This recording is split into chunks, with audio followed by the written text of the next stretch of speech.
Send them in here. Send them in here. Yeah. Go learn something. So anyway, so while the machine gets ready, It's getting ready.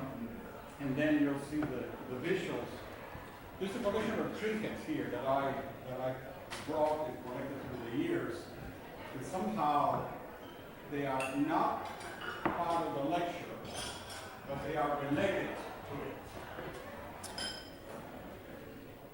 Let me stop. But they are related to it.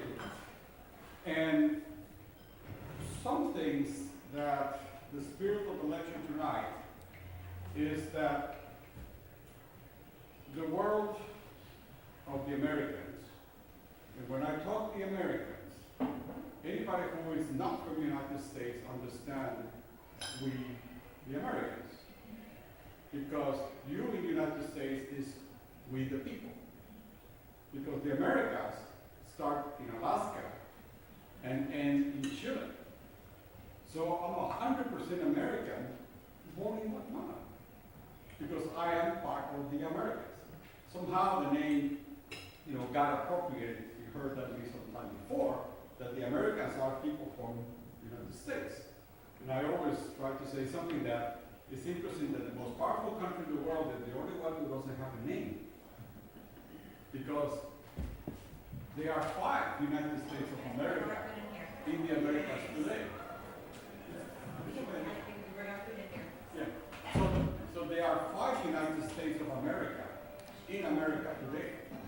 And there used to be 6. Because when independence occurred in Central America became independent, and the name of that whole region was United States of Central America. So Mexico is the United States. Estados Unidos Mexicanos is the official name of Mexico, United States of Mexico. Brazil is the United States. Venezuela is the United States. Canada is the United States. The United States is the United States. And you cannot say North America because we insulted the Canadians and the Mexicans. So really, it's kind of interesting that we are in the country with all this enormous power, but we don't have a name. And Berkeley has a theory, some time ago, let the United States be America. And then name the continent in the Western world the way that it would have been, which is Colombia. Because Columbus is the one that came to America. America Vespucci never came to the Americas, but he put it in a map, and his ego was so big that this new territory, he put his name, which was Americo Vespucius, he called it America. And that's why I'm an American. Because Vespucci put his name in a map instead of Columbus, Colombia, blah, blah, blah. So anyway, having said that when I'm talking about the Americans, it's Alaska to Chile, because indeed that's who we are. So people began to walk from Asia years ago. But it's really unfair to think that the Indians were dumb because they never did that much thing like Europeans did. The difference is that mankind in Europe has been 2.5 to 3 million years in the making. But people in the Americas only have 12,000 years. Because before they walk into the northern part of the Americas, there literally were no humans here. So what? So what these people did in 10,000 years, which is very short, compared to 3 million years, which is what took the Europeans become Europeans, it's really very, very different situation between one and the other. 10,000 years is nothing compared to 3 million years in the making. And yet you'll see what happened in this 10,000 years, 12,000 years, which is relatively short. And that is what made the humans invented themselves in the Americas. Of course, that was truncated because in the 1500s, the Europeans began to travel the waters, and eventually they landed in our shores. And we always celebrate the discovery of America. Well, it was not discovered. Europeans simply didn't know where it was. But we were never lost. And we were always here. You know, they didn't know that the Americas were here, but we called it the discovery of America because it's still from, you know, the northern part of Europe. So what you're going to see here is basically this wonderful adventure, 10,000 years in the make of what made America Americans. And we go to Europe often to see their accomplishments. You know, we go to France, we go to Germany, we go to England, but we never go south of the United States. You know, it's always have been a north-south transaction in the United States, but it never been, sorry, an east-west transaction, but it never been a north-south transaction in the United States. You know, it's literally no knowledge of what's happening south of the border. And there are countries south of the border which are bigger than the United States. Brazil is larger than the United States. All of Europe, without Russia, fits in Brazil. All of Europe fits in Brazil. And there's still 20 more countries, 22 more countries in what we call the Americas. So it was mainly this Eurocentrism, which is, you know, what the term was used. Eurocentrism that Europeans, we started everything, we did everything, we went everywhere. So it has created this euphoria of Eurocentrism that is now 500 years old. Yes? Oh, it's working. Okay, good.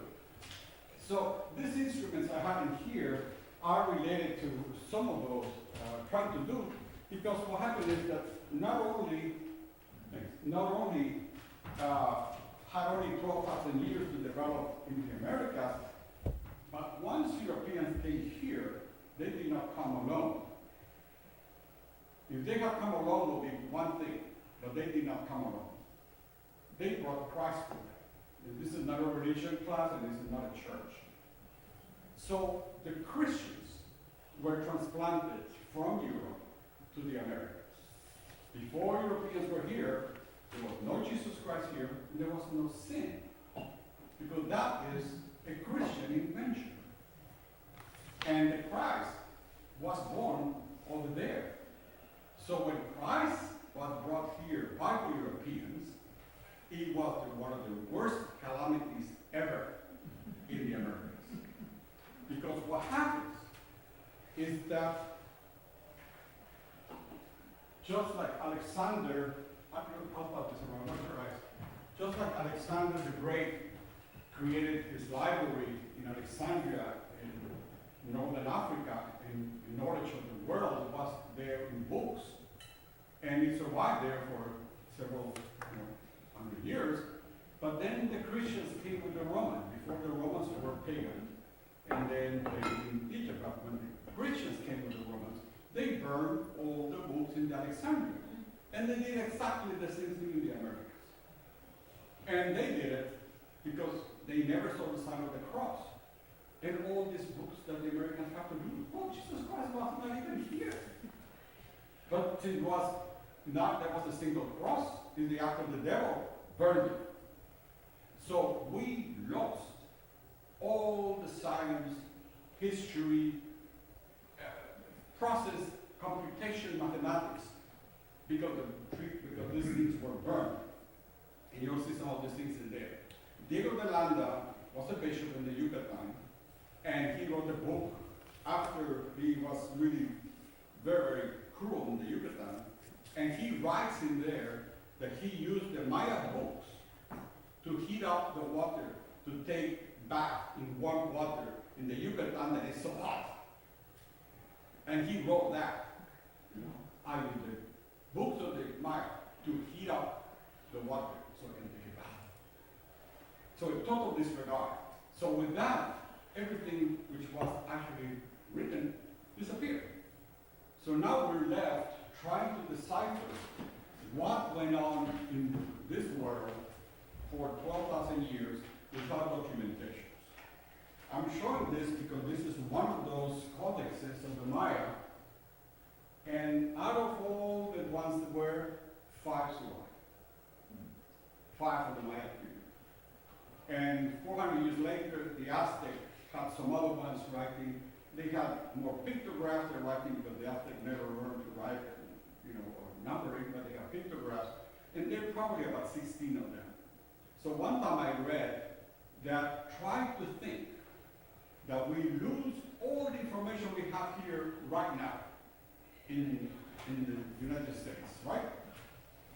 But 5 Time magazines survived. And we tried to see how the Americans lived, what kind of people were there, what we're doing, what were their accomplishments in 5 volumes of Time magazine. So that's the task for trying to find out who the Americans were. So I've been eager like that. At 48, I discovered that I was not an educated person. I had 3 degrees by that time. Spoke 6 languages and worked in many parts of the world. But I discovered that I was not an educated man. I was a trained man. Because I can recite Charlemagne, and I can recite Caesar, and I can recite the Peloponnesus, but I have no idea who was the last emperor in Peru and Bolivia or Mexico. Because my education was still under the European canon that put this education to be. So I really had to force myself to simply separate myself from the European principle of view to find the Americans and become an American. It wasn't easy because, the life was, this is the way to do it. This is how we recite. So I had to separate a lot of things and then begin to see the same world in a different way. So that's why I'm here today. So, just that was summarized in this writing in here, because everybody came to the Americas. Everybody came to the Americas. But, as I mentioned, the destruction of the cultural documentation, which is what I just went to, it just deprived us from all these things that could have been the way to make interpretations of who we were in here. Let's go. Donald, was that England? Sorry? The picture, was that England? Lincoln? The canoes? The canoe, the war canoe, was that Lincoln?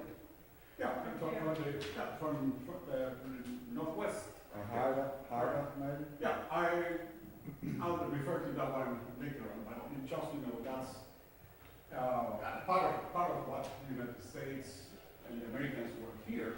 And by the way, this one is the only group that is actually not Mongolian.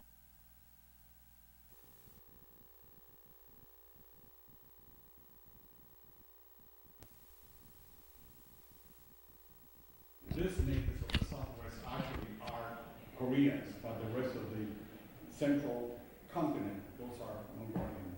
Let's go. So, this thing of the population, right? So that's the America.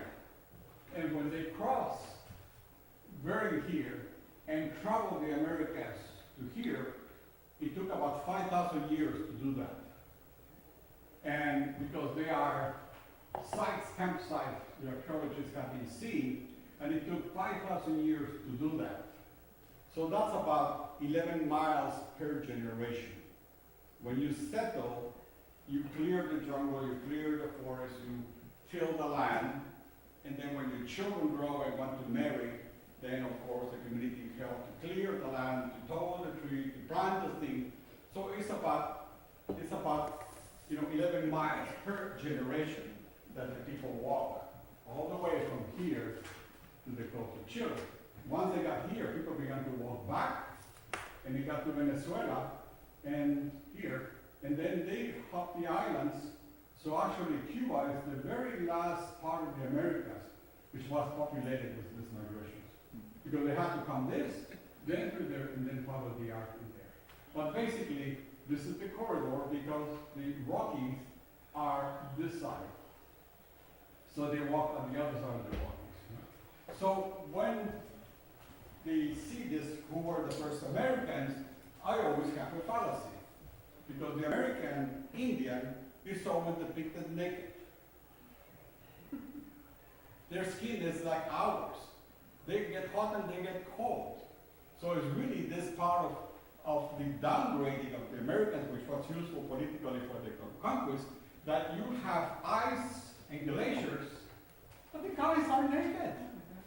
No, cold is cold, right?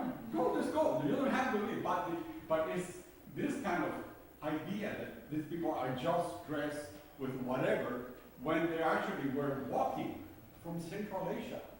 So they already came to the tundras in there. But we always see them in the imagery like this kind of thing. So these are migrants coming through the corridor. Let's go.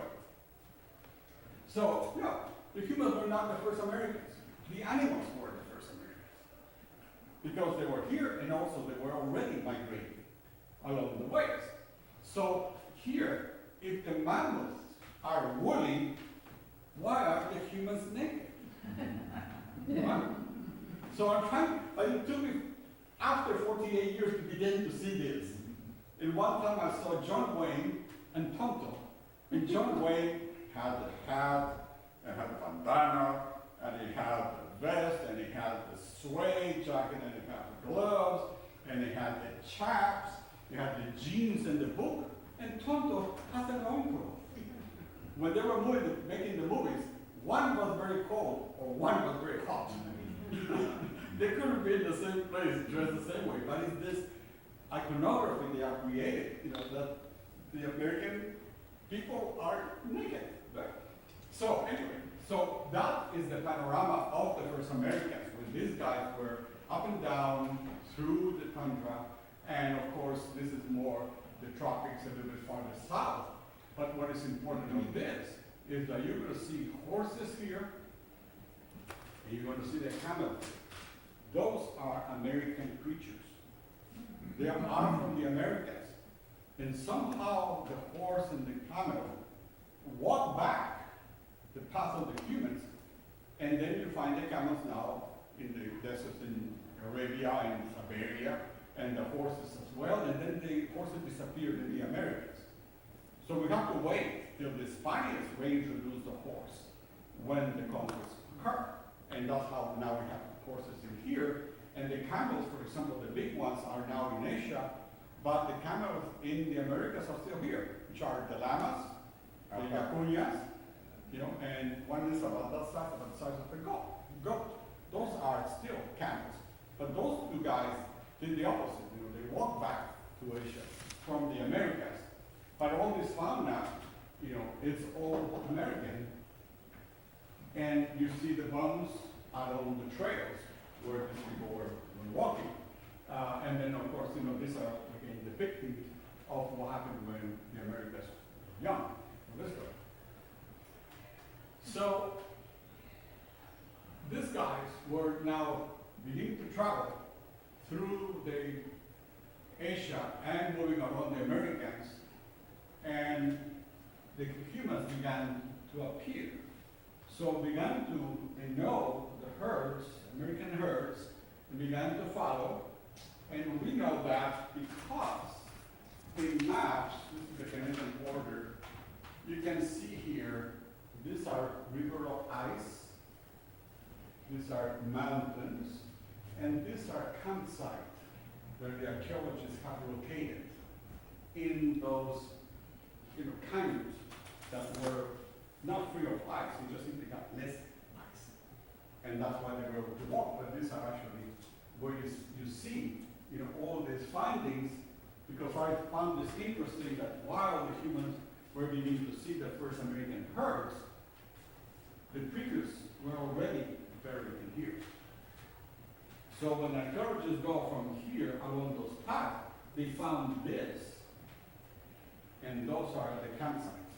So that's why now we can see the fact, we can see the dates when that was happening. But it was a corridor of glaciers, that opened, and then the humans followed that to be able to do this stuff. Well, in this case, those lines in here are actually animal trails of the big herds, prehistoric and historic animals. So there were large, you can see here, the trails where the humans actually entered following the animals, because all these trails in here. And these trails were created by the animals, and when the human began to travel, they followed these trails, because they were already there.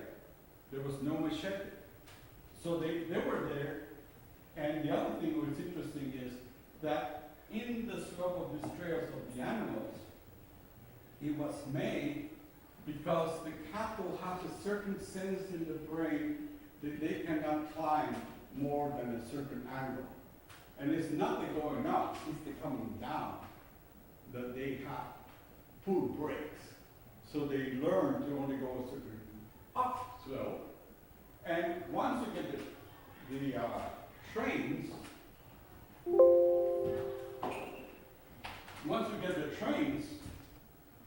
you know, when you have a main line, the grade is 1 in 40.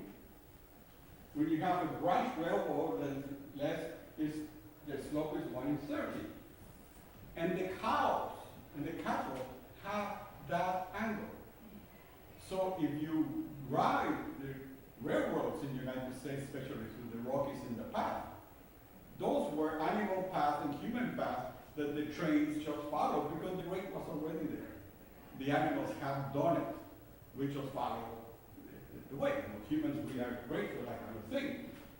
So all along especially the Appalachians, there's a lot of these things. You know, this is gaps, we call them gaps, between point A and B, and basically those were trails carved by the animals, followed by the humans, following this angle, good for the train, and now they look like this. So these were corrected by the engineers, but the basic slope was already created by the discoverer. So once we had the first encounters, it was very convenient because all we had to do is follow the herds. Because the herds were protein. I always have meat in front of them. You know, I just have to get the lazy one. And then, of course, the animals learn where the water was. So I have water to go and find them. You know, I don't have to invent it. I just follow the animals, right? And then I saw water, I create clothing and shoes. I don't have to go naked like Tonto and John Wayne. And then, of course, the pathways were already clear by the herds. So what happened in the New World, remember, this is only 10, 12,000 years ago. So rock art began to do, but you begin to see the technology starting with here to be able to do what they needed. So today is about the tools, it's not about the people, you know, how they did it without metal and without coal and without iron, because it was never in here. So in here,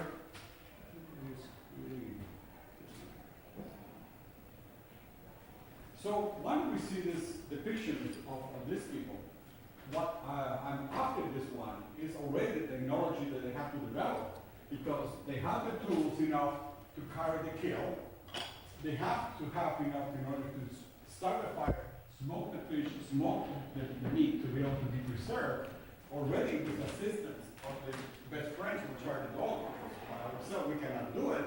And then to be able to slaughter an animal, not only we have to kill it, that's the easiest part, is to be able to open, clean, cut the meat. So we have to have already cutting tools made of non-metal. So there was never metal in the Americas, or coal. So they have to develop other kinds of technologies. Europeans had the metal from eel. So it was very different, the progression of doing it. Let's go. So one of the ones, this animal trails, is very close to us, which is the Natchez Trace. Natchez Trace starts in Natchez, Mississippi, you go to Nashville, Tennessee, and then you connect to the Blue Ridge, and you actually go to Washington, D.C. So that was the public highway from the early United States, from Washington to the south, through the Natchez Trace. Well, the Natchez Trace first was by animal. This is something one of the bridges in the Natchez, and you can see somebody depicted the animals that began to travel along this trace.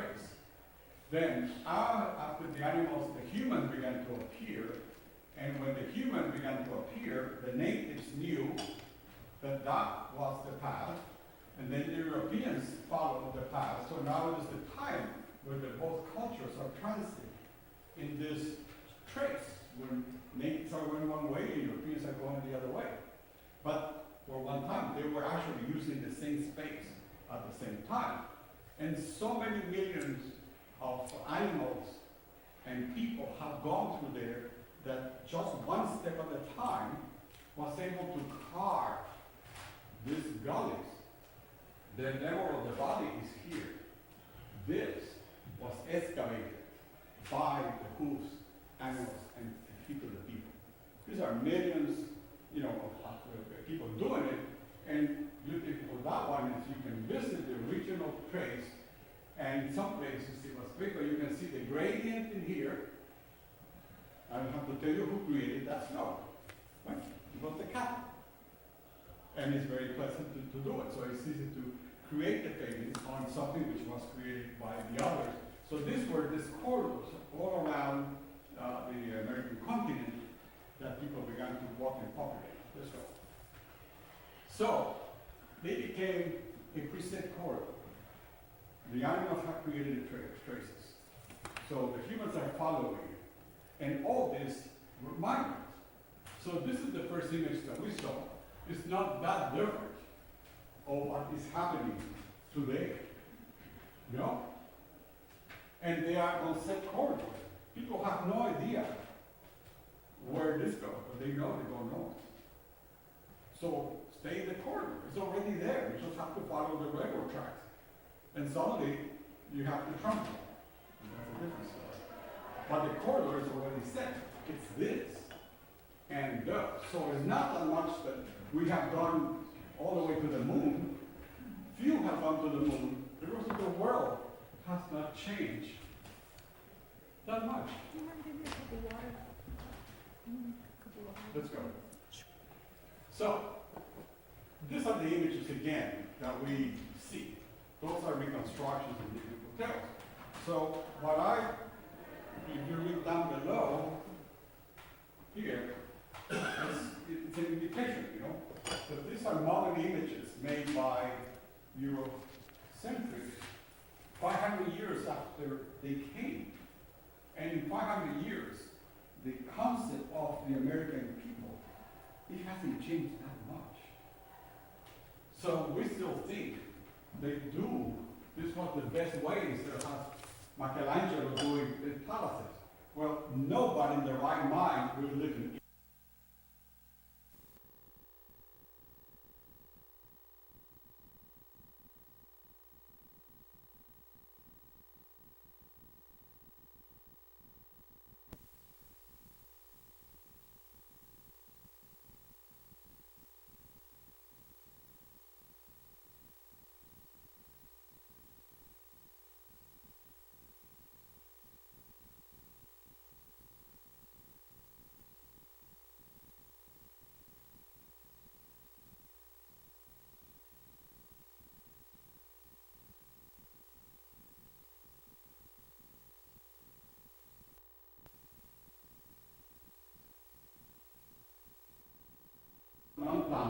but the engineers were building a highway, and when they were building the highway, they began to find spearheads.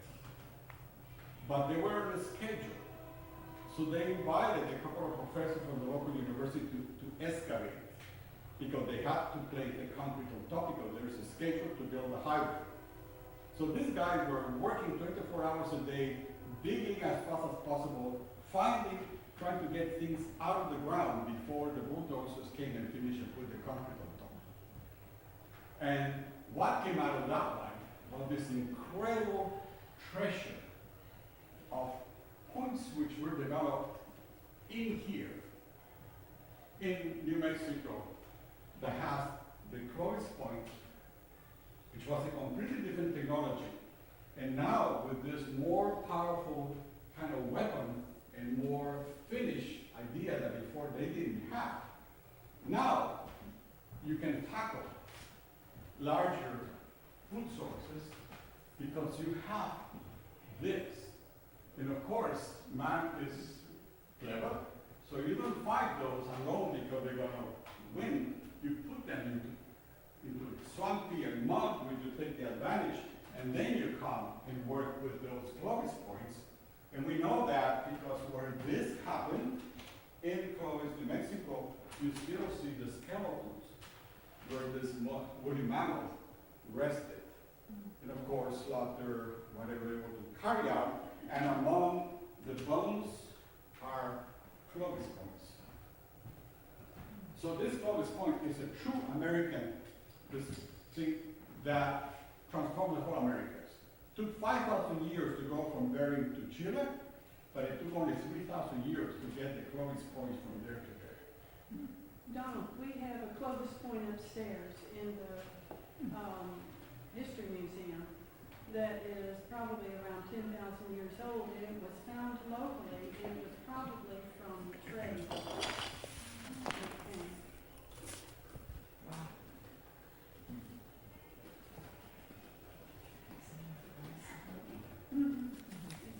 That one in there.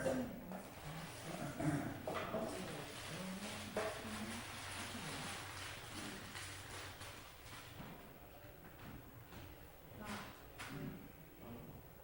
10,000 years. Do I feel bad having it? Yes. Do I have happy having it? Yes. Because I got it in a market. You know, the American treasures have to be sold to tourists. At least I know what this is. But it could have been done by Joe Smith and finished someplace in Arkansas to say something and who knows where they are. So I found this in one of the markets. It's huge. So that's 10,000 years. Yeah. So that's why it's in this Maya type of vessel. They have a balsa wood, and later on, it's precious. But nevertheless, it's an American technology that changed the whole history of surviving in the Americas. It started in that place from Clovis, New Mexico. Then of course, the highway was paved, and then noise what happened began to do, and then eventually now